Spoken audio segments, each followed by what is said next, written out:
si Patrick Tulfo sa Rapido ni Tulfo. Rapido ni Tulfo.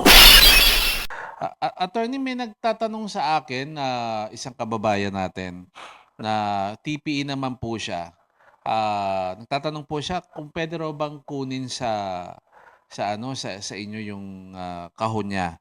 TPE po. Pero alam ko naman sir, binanggit yun na ilalabas naman po at magantay na lang po sila for delivery. Tama ba, Attorney Jet? Yung kung TPE po na commercial yung item, pwede po nilang pick upin dun sa bodega kung saan ng delivery partner natin. Okay.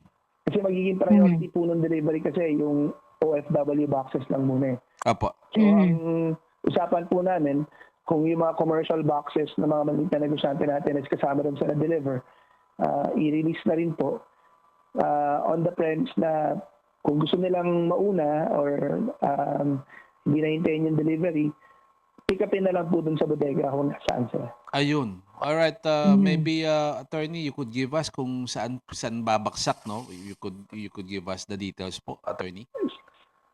Sir will provide you with the complete inventory list. No? Ang gagawin po natin, based sa usapan namin ng mga OFW groups, yung update namin sa kanila will also have a new bracket kung sino na po yung delivery partner na nag-handle ng particular container. Ayun, all right.